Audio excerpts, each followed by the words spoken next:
Dr. Emily Richardson pressed her hand against the cold metal of the blast door, her breath forming small clouds in the stale underground air. After 3 weeks of excavation through layers of sediment and reinforced barriers, her team had finally reached what appeared to be the main chamber of the facility. The faded eagle insignia above the door caught the beam of her light, its wings spread in eternal vigilance. "Power readings are still active," her assistant, Mark Turner, called out from behind an array of scanning equipment.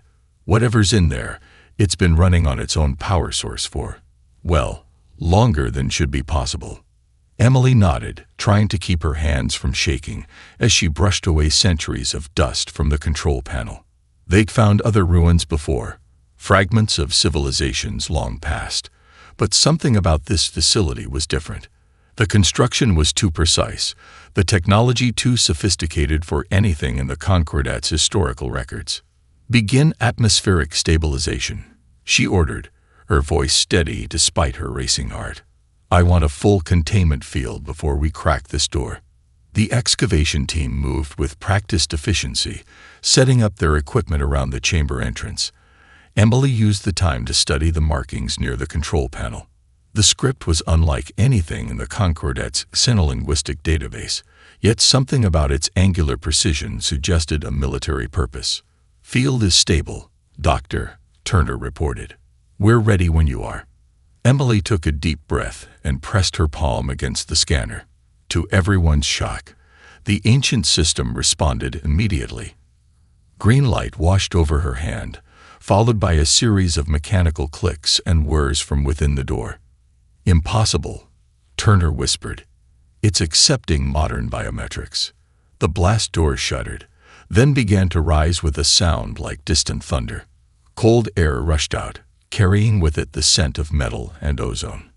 Emily's light beam cut through the darkness, revealing rows of towering shapes that made her gasp. Combat mechs, at least 20 of them, arranged in perfect formation, their black armor untouched by time. Each stood at least 5 meters tall, humanoid in basic form, but built with an elegance that made the Concordat's finest military hardware look primitive by comparison. "By the stars," Turner breathed. "What are we looking at?" Before Emily could respond, the chamber's own lighting system activated. Rows of overhead lights flickered to life, illuminating not just the mechs, but the full scope of the facility. Multiple levels of gantries and maintenance bays surrounded the central parade ground where the mechs stood their eternal watch. A holographic interface suddenly materialized in the center of the chamber, causing several team members to jump back. It coalesced into the form of a geometric pattern that pulsed with each word it spoke. "Welcome, prospective inheritors," it said in perfect modern Concordat standard. "I am Atlas, Tactical Oversight Artificial Intelligence of Forward Operating Base Sierra 9. Please provide authorization to proceed with Protocol Midnight Sun." Emily stepped forward, her scientific training warring with her sense of awe. "This is Dr. Emily Richardson of the Galactic Concordat Archaeological Survey. We don't have any authorization codes." The eye was silent for a moment before responding. Analyzing current linguistic and technological markers, time drift calculated at approximately 1,547 standard years since last activation. Implementing contingency protocols. The geometric pattern shifted, expanding into a larger display. "Dr. Richardson, your civilization has been deemed potentially worthy of accessing humanity's legacy. Would you like to learn why Earth's warriors chose to hide their greatest achievements among the stars?" Emily felt the weight of history pressing down on her shoulders as she realized what they'd found. This wasn't just another alien ruin. This was something that had been waiting for them, prepared by a species that had seen its end coming and decided to prepare a gift for the future. "Yes," she said, her voice barely above a whisper. "Show us everything." The eye's pattern pulsed with what almost seemed like satisfaction, initiating historical playback. "Witness now the last stand of humanity, and understand why we chose you to carry our legacy forward." Around them, the facility hummed to full life, ready to share secrets that had waited more than 15 centuries to be found. The holographic display filled the chamber with scenes of devastation. Dr. Emily Richardson and her team watched in stunned silence as Earth's final days play out before them.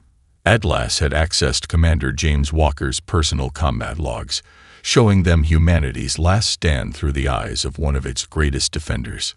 Tactical log, December 15, 2178.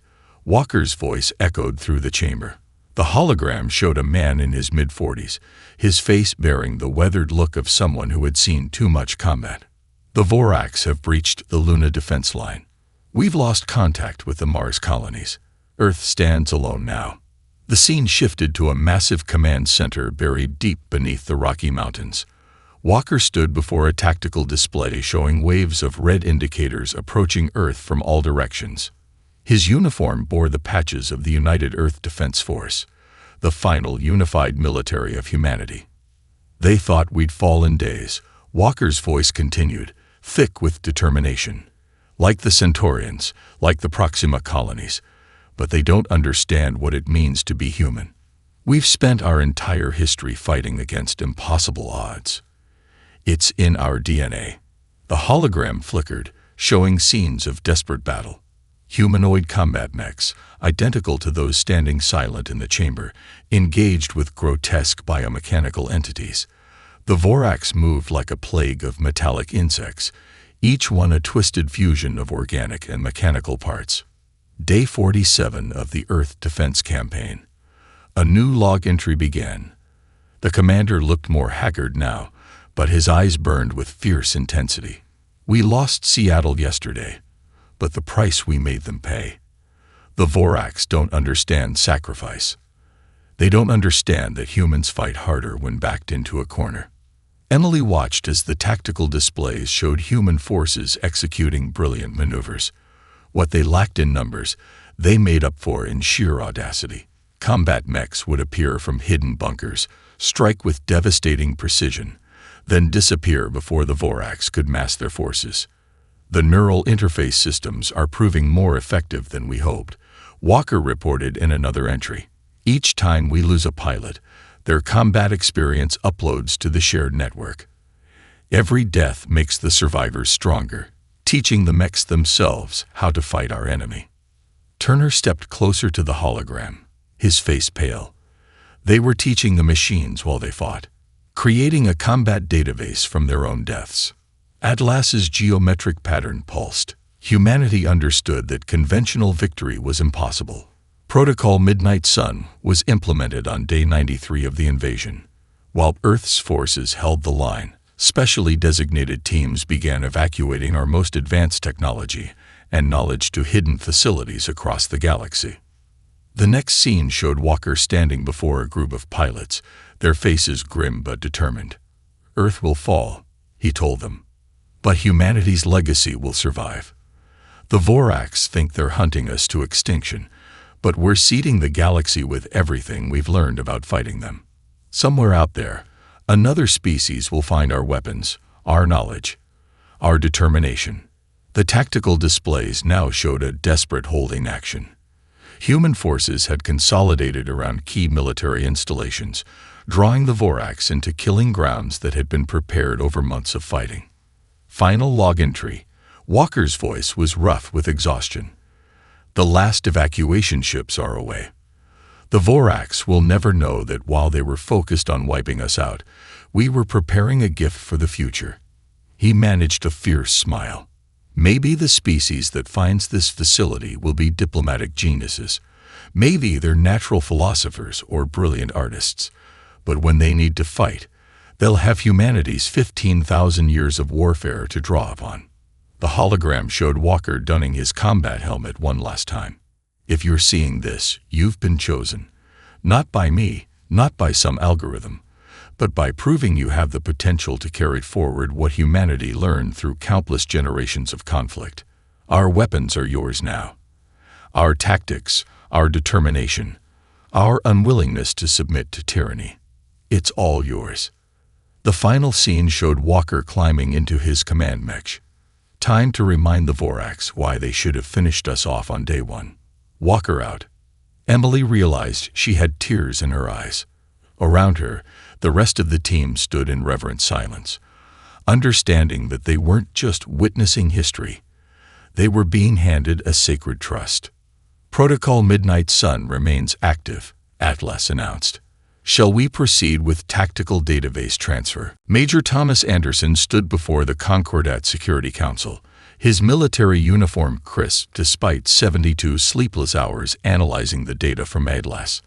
The holographic displays behind him showed a galaxy map dotted with pulsing red markers, each one a potential human facility waiting to be discovered. This wasn't just a desperate attempt to preserve their technology, he explained, his voice carrying across the silent chamber. The humans created an interlocking web of facilities. Each one contains different pieces of their military legacy, designed to work together once rediscovered. He gestured, and the display zoomed in on the facility where Dr. Richardson's team had made their discovery. This installation contains their most advanced combat mechs and basic tactical systems, but it's just the beginning. According to Atlas, there are facilities dedicated to manufacturing, others focusing on advanced weapons development, and some containing only tactical databases. The council members murmured among themselves until Admiral Chen raised her hand. "And you're certain these facilities are genuine? This isn't some elaborate trap left by an ancient enemy?" Anderson's response was to play Lieutenant Jessica Martinez's recovered log entry. A hologram appeared, showing a young woman in a lab coat, her eyes bright with purpose despite obvious exhaustion. Neural interface log, Day 89 of Earth Defense Campaign. Martinez began. "We've done it.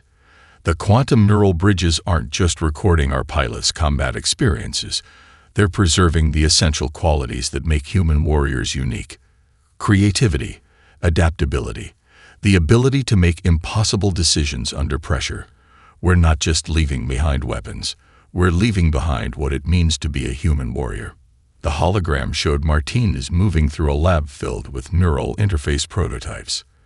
The synchronization rates are exceeding all projections.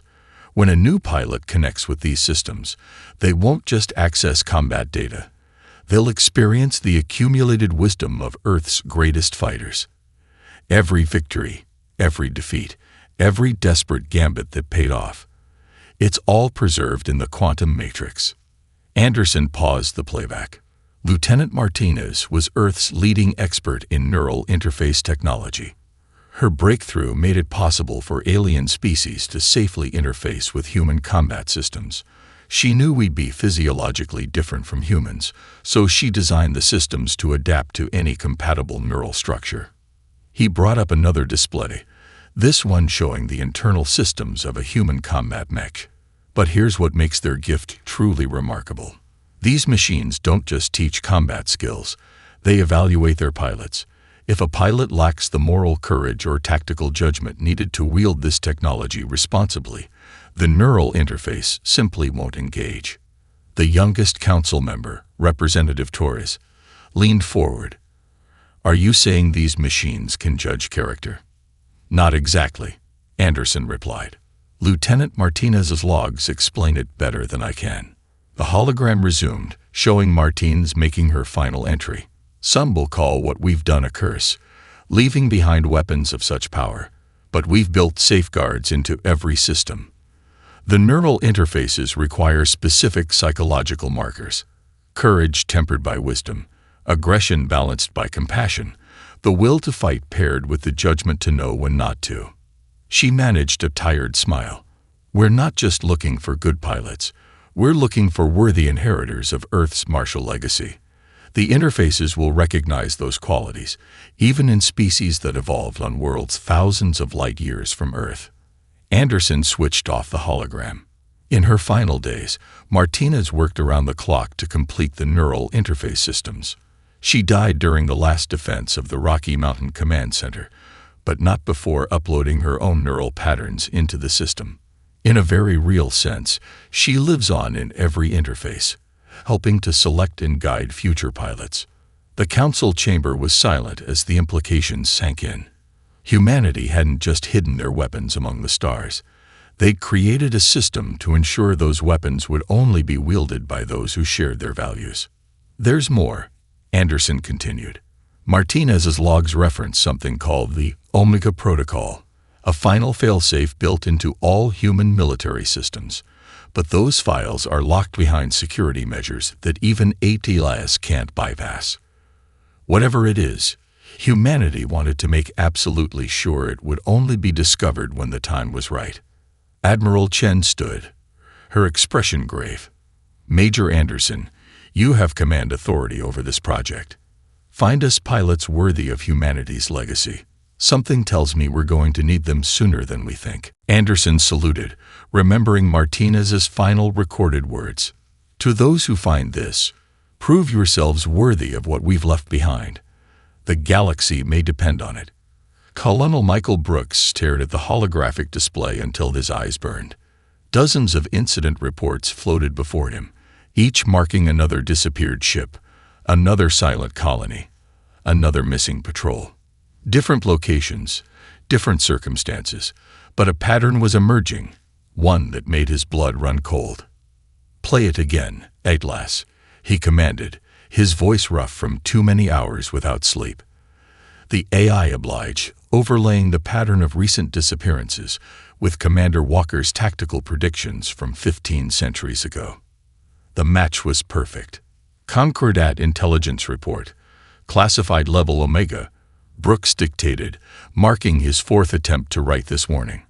Based on analysis of recent colonial disappearances and comparison with recovered human tactical data, I can confirm with 98% certainty that the Vorax have returned to known space.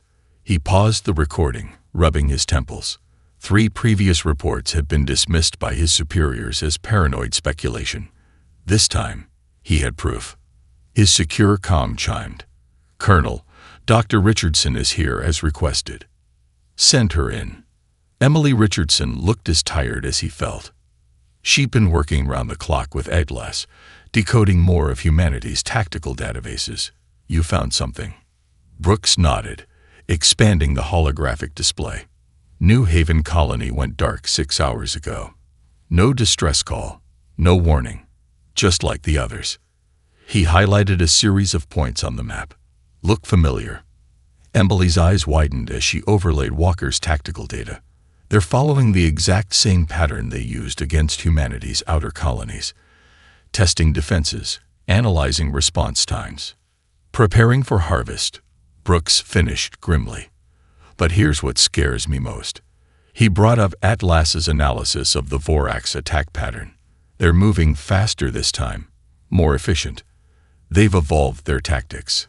Atlas's geometric pattern pulsed with urgent light. Alert. Analyzing New Haven's last automated beacon transmission. Detecting technological signatures consistent with advanced Vorax harvester units. Implementing Emergency Protocol 7.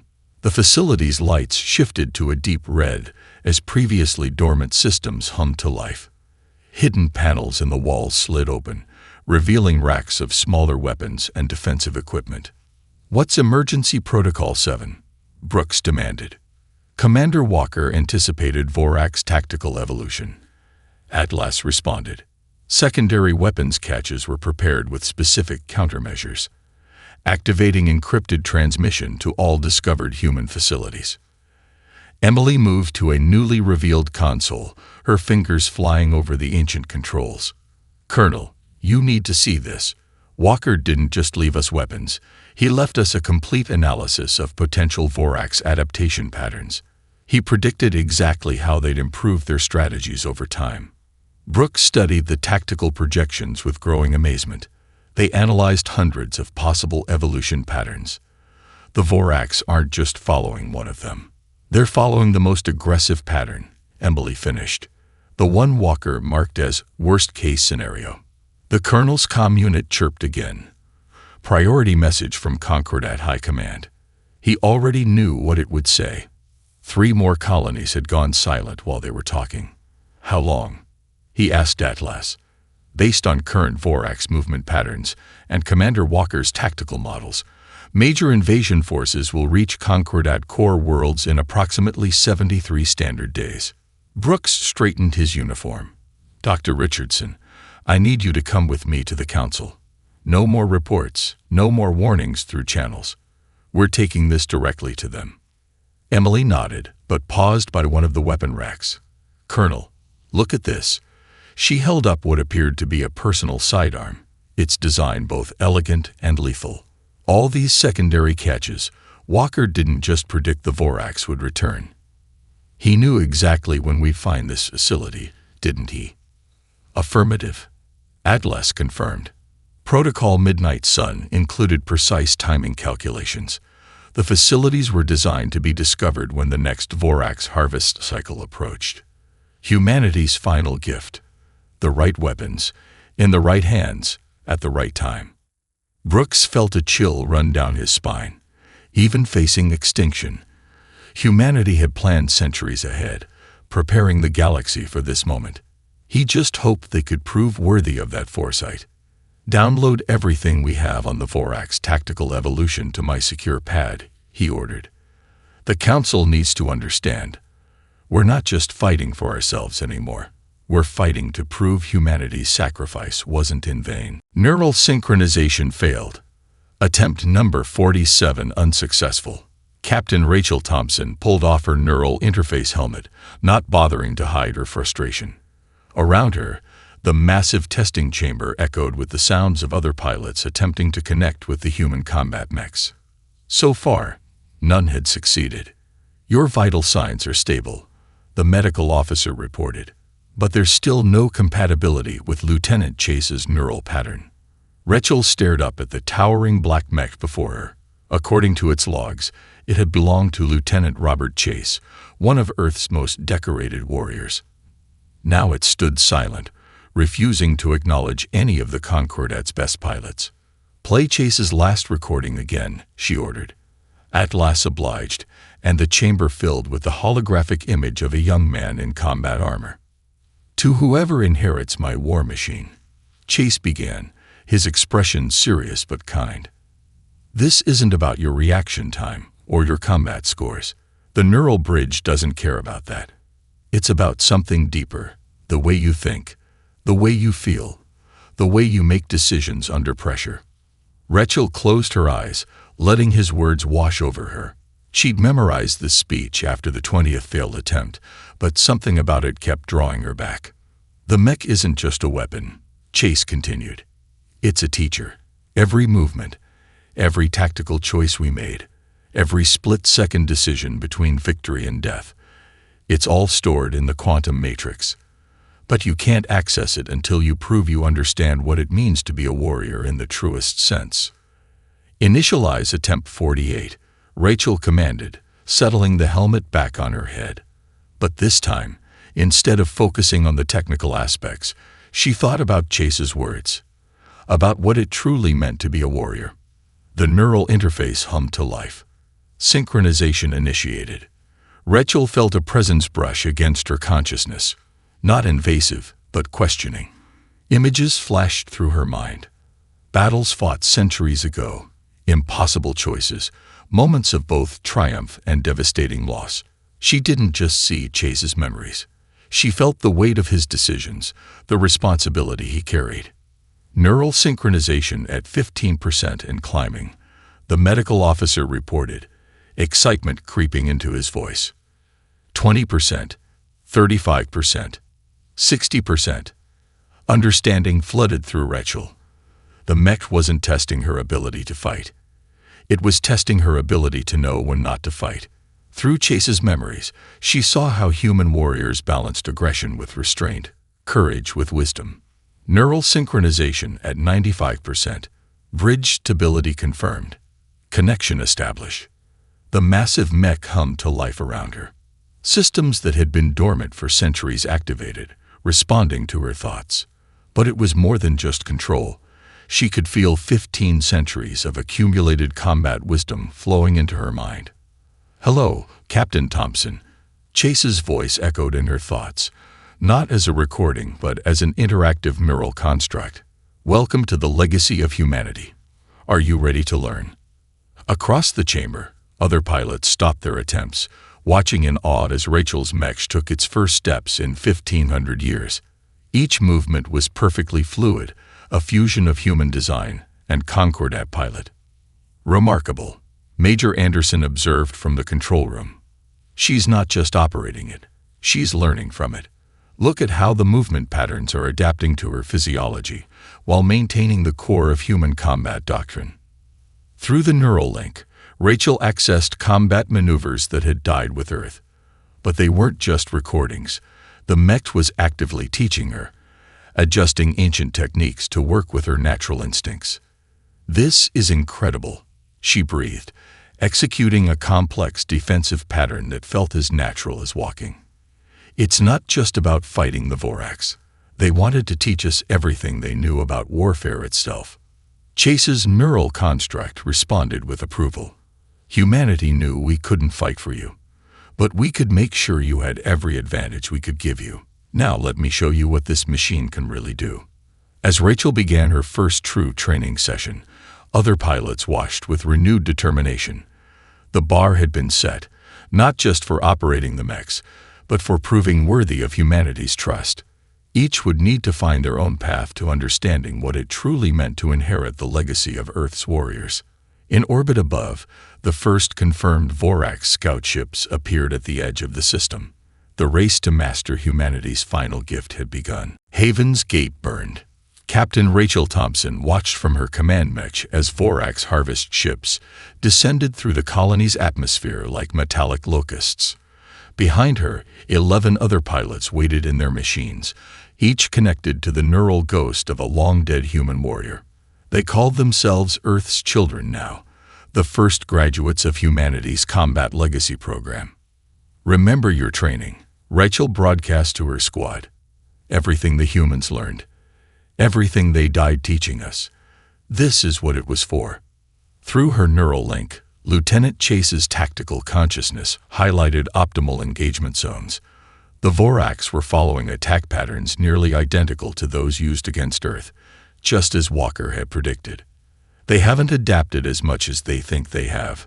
Chase's neural construct whispered in her mind. "Show them what 15 centuries of preparation looks like." Rachel switched to command frequency. "Execute Operation Thunderbolt." 12 human combat mechs burst from their hidden bunkers, emerging exactly where the Vorax didn't expect resistance. The aliens had grown accustomed to easy harvests, to civilizations that broke and ran. They weren't prepared for warriors who had inherited humanity's determination. "Sierra Team, push them into Killing Zone 3, Rachel ordered, her mech's particle lance cutting through a Vorax harvester. "Alpha Team, prepare for Hammer and Anvil." The neural interfaces gave them perfect coordination. Each pilot moved with the accumulated wisdom of countless human battles, their machines dancing through combat maneuvers that had been perfected against these very enemies. A Vorax command ship emerged from the clouds, its biomechanical form bristling with weapons. New tactical pattern detected. Atlas warned through their neural links. They're attempting to adapt. Rachel smiled grimly. "Just like the simulations." "Lieutenant Chase, showing you now." The neural construct responded.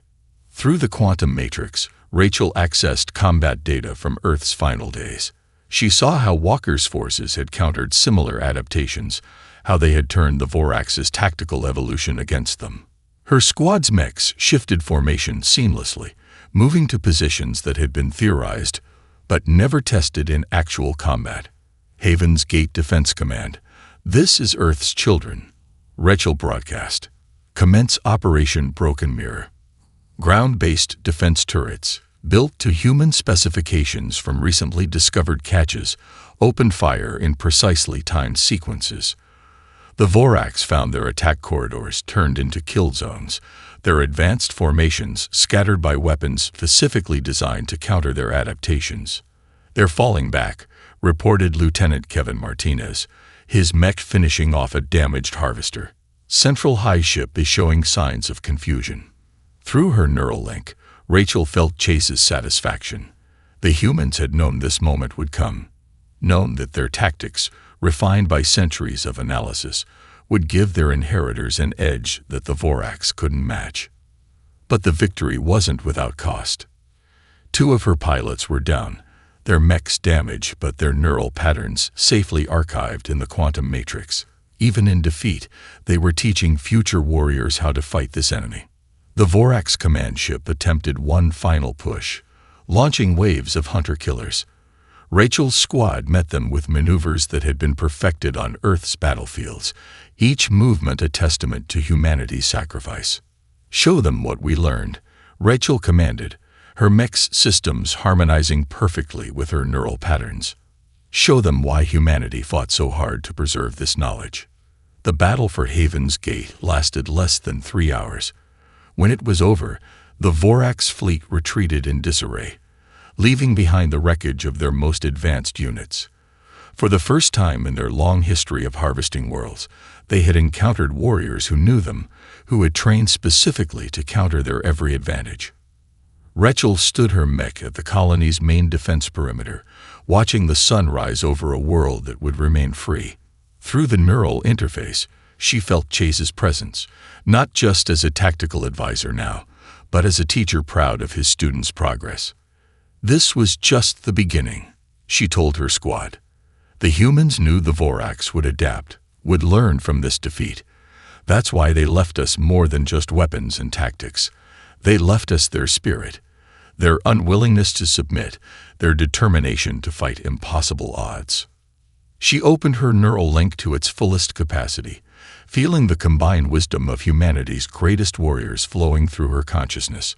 We are Earth's children now, and we will not let their sacrifice be in vain. In orbit, automated beacons activated, broadcasting news of the victory on frequencies that had been silent for 15 centuries. Across the galaxy, more human facilities stirred to life, ready to share their secrets with those who had proven worthy of the legacy. Commander William Parker stood at attention before the memorial wall, recently erected in the heart of the Concordat Military Academy.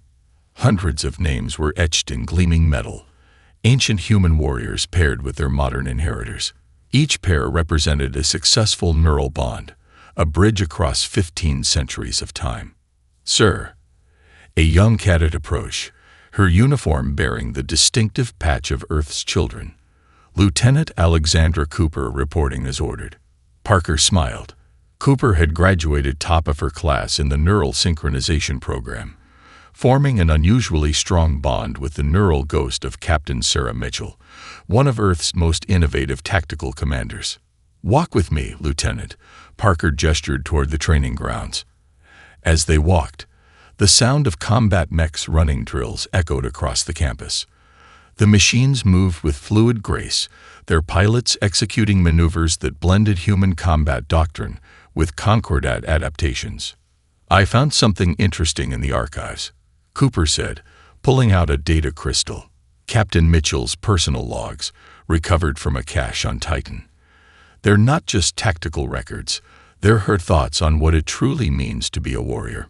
Parker activated the crystal, and Mitchell's holographic form materialized before them. She stood in what appeared to be a combat-ready room, her expression thoughtful. "To those who carry our legacy forward," Mitchell's recording began, "remember that being a warrior isn't just about winning battles. It's about understanding why we fight, about protecting those who cannot protect themselves. Earth's military traditions weren't built on conquest. They were forged in defense of our values, our people, our very way of life." Cooper's eyes shone with pride. Through their neural link, she had experienced fragments of Mitchell's memories, felt the weight of decisions made under fire. "She's right, sir. The neural interfaces don't just teach us how to fight. They show us why humanity fought so hard." Around them, the Academy had transformed in the months since Haven's Gate. Ancient human military traditions were now woven into every aspect of training. Cadets took call signs from Earth's historical warriors, studying not just their tactics but their philosophies of leadership and duty. Lieutenant Martinez would have loved this, Parker mused, watching a group of cadets practicing hand-to-hand combat techniques preserved in the neural archives. She designed the interfaces to transfer knowledge, but they're transferring something more precious: Humanity's warrior spirit. A alert chimed through the campus. In the distance, a massive hangar door opened, revealing a newly constructed combat mech. Its design merged human principles with Concordat engineering, a physical representation of their growing partnership across time. The neural ghosts are evolving, Cooper reported, her expression serious. They're not just replaying memories anymore. They're learning from us, just as we learn from them. Captain Mitchell's construct helped me understand how to adapt her tactics for our current situation. Parker nodded. The human neural constructs had proved more sophisticated than anyone had anticipated. They weren't just recordings. They were learning systems, growing alongside their new partners. "Show me what you found in the latest cage," he said. Cooper produced another data crystal. "It's remarkable, sir. Personal logs, battle recordings, even private moments. They wanted us to know them as people, not just warriors. Listen to this." A new hologram appeared, a group of human pilots sharing a meal between missions, laughing, telling stories, supporting each other through the darkest days of the Vorax invasion. It was intimate, powerful, and deeply human. "They're teaching us how to live, not just how to fight," Cooper said softly. "How to build the kind of bonds that let you face impossible odds together." Parker watched as more cadets gathered around the hologram, drawn to these glimpses of the warriors whose legacy they now carried. Each wore a name badge bearing both their own name and that of their human neural partner. "The Vorax thought they wiped humanity from the galaxy," he said. "Instead, humanity found a way to live on through us. We're not just using their weapons or learning their tactics. We're becoming what they hoped we could be. Warriors who understand that the greatest battles are fought not for glory, but for something larger than ourselves." In orbit, automated sensors detected more Vorax scout ships testing Concordat defenses. But this time, they wouldn't find easy prey. They would find warriors trained by humanity's finest, carrying forward a legacy that had waited 15 centuries to bear fruit. "Ready the next class for neural synchronization," Parker ordered. "Earth's children are growing in number, and we have a galaxy to defend." The ruins of Earth stretched endlessly beneath the shuttle's viewport. Dr. Emily Richardson stood beside Colonel Brooks, both silent as they took in the devastation of humanity's homeworld. 15 centuries had done little to heal the scars of the final battle. At last, Emily called out, "Are you certain about these coordinates?" The AI's geometric pattern pulsed steadily on the shuttle's main display. "Affirmative. Commander Walker's final facility lies beneath the ruins of what was once called NORAD, the North American Aerospace Defense Command." Brooks checked the radiation readings. "Levels are within acceptable limits. Whatever the Vorax used here, most of it has decayed." Their shuttle landed near a half-collapsed mountain entrance. Years of orbital scans had missed it, but Atlas had known exactly where to look. The facility's camouflage systems, powered by what seemed to be an inexhaustible energy source, had kept it hidden for 15 centuries. Authentication protocol initiated, Atlas announced as they approached a sealed doorway. "Warning, this facility contains Protocol Omega data. Full neural synchronization required for access." Emily placed her hand on the scanner, feeling the familiar tingle as the system read not just her biometrics, but the neural patterns she'd developed through months of working with human technology. Brooks did the same, his military neural implants harmonizing with the ancient security system. The door opened with a hiss of preserved atmosphere. Inside, they found not a military installation, but what appeared to be a memorial chamber.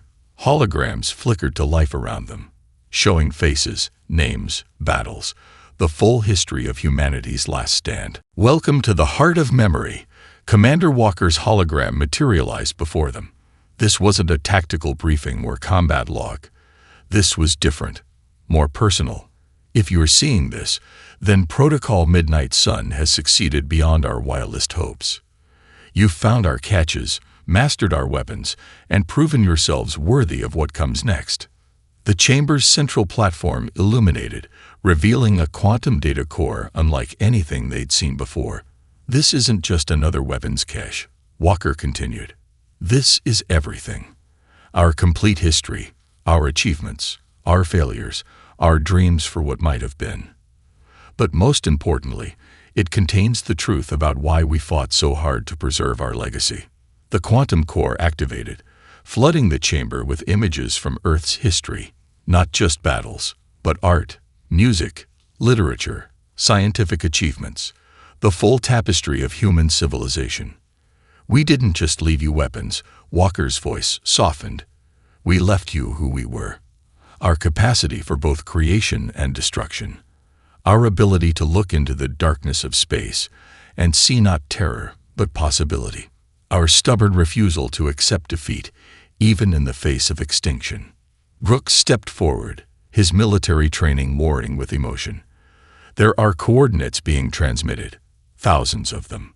The locations of every facility we created, Walker confirmed. Not just military installations, but cultural archives, scientific databases, art collections, everything that made us human. We fought the Vorax not just to survive, but to protect what we believed in. The right of all species to grow, to create, to determine their own destiny. Emily's hands flew over the control panel, her eyes wide as she processed the data. Colonel, these facilities, they're not just scattered randomly. They're positioned to create a defensive network, if we activate them all. You'll have everything you need to end the Vorax threat permanently, Walker finished. But that's not the most important gift we left you. Look deeper. The final set of files opened, revealing the true purpose of Protocol Omega. It wasn't a weapon or a tactical system. It was a blueprint for uniting the galaxy's species, using human military tradition as a foundation for cooperation rather than conquest. We knew we wouldn't survive, Walker's hologram said quietly. But we hoped that our legacy would inspire something greater than mere survival. You've proven yourselves worthy not just of our weapons, but of our dreams. The Vorax thought they were destroying us. Instead, they forced us to evolve, to find a way to live on through you. The hologram smiled, and for a moment, Emily could see the weight of 15 centuries lift from his shoulders. The stars are yours now, all of you, working together, carrying forward not just humanity's strength, but our hope for a future worth fighting for. Make it count. As the hologram faded, Emily and Brooks stood in silence, understanding at last the full scope of humanity's gift. They hadn't just inherited weapons and tactics. They'd inherited a vision of what the galaxy could become when species stood together, bound by shared values and common cause. Send word to command, Brooks said finally. Tell them we found what humanity wanted us to become, and we won't let them down.